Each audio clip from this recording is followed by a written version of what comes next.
Welcome back to Indonesia Highlights in Berita Satu English. I'm Sari Latif. Exciting time right now for Indonesia, of course, for presidential election, as Jokowi and Yusuf Kala has been announced as a winner in the presidential election based on the quick count result. So we're very excited. We have another guest with us here today. I've got Pingkan Irwin here. Hello, welcome. Hi, how are you? Good, thank you. Exciting times. You've been here in the whole journey, also with Indonesia Highlights. We've also had you on the show previously, obviously talking about the role of social media.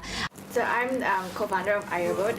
It's basically a campaign to increase awareness about the importance of voting among the youth voters in Indonesia. Right. And so in the past year, we've done a bit of campaigning about the role of the youth voters, and but there's a lot of issues in the Indonesian election. Like one of them is actually about the youth voters not being familiar with the candidates.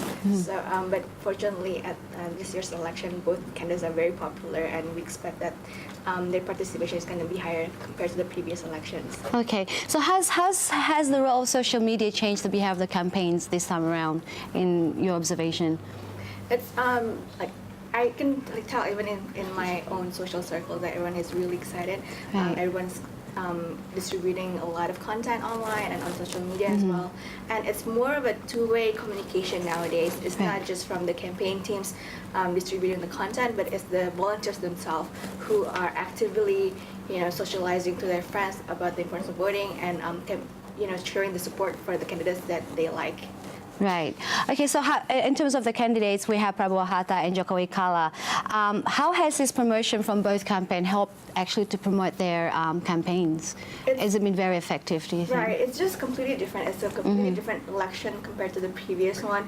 You can tell with the amount of videos being released every week or every day even by both the campaign teams and the volunteers. They're a lot more creative in terms of content and a lot more vibrant, specifically targeted towards the young voters. And it's and not just the fun campaign. There's a lot of educational content as well, about the process of the election and about the even after you have cast your vote, what do you need to do? You still need to monitor the results and make sure that it's followed up with the KPU later on. Okay, you mentioned a lot about young voters. There's a, we find out today that there are about 30% increase in young voters and even people who've never voted before. Yeah, well, in your opinion, do you think it's because of this social media thing that's been happening, that's why they're more excited and enthusiastic about it? Yeah, a large part of it is because of that. There's a lot of social media buzzers, as you can tell, and a lot of celebrities really involved and voicing their support for the number one or the number two candidates. And I mean, it's a good thing, I think. Even though maybe it's a very divisive election and everyone's very passionate about their candidates, but and we're still early in this democratic process, so I think it's a good start. Yeah, I mean, yeah, it seems everybody's so passionate about it. I mean, that goes both ways, promoting in a positive, and there's some negative as well. How do you guys educate young, people who are posting? Well, we always stress that get your information from several sources, not just from one, because that is the concern, and we want to keep the conversation about the issues. So we encourage the young voters to watch the presidential debates, for example. Really watch all of them and see what each candidate can offer in different issues that they care about, and decide make a decision based on that, not just based on smear campaigns or emotion, or what people just like peer pressure as well, because I think there's a lot of that as well. Try to keep it as objective as possible. Okay, so what now? From now, you mentioned something about the KPU, like from here on, it's we only got the quick count result today, but then there's another about 15 days before it's the actual. So how are you going to monitor that? So the official result is not going to be announced until 22nd of July by the KPU.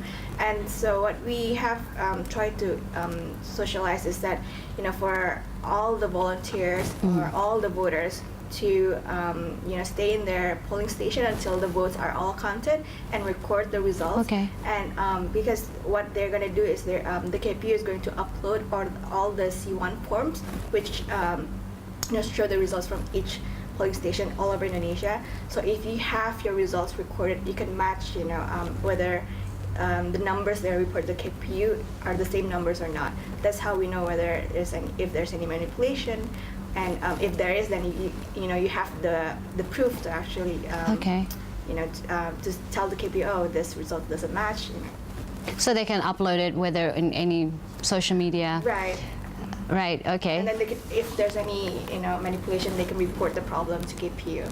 Fantastic. So there's still a lot of work to be done from here until the actual KPU make the whole everyone needs to be actively participating in this process. Right, fantastic. Well, good luck with that, and thank you so much for being here on Indonesia Highlights. And there you go. That's our guest tonight, Pingkan Irwin from AYO Vote, and we'll catch you later.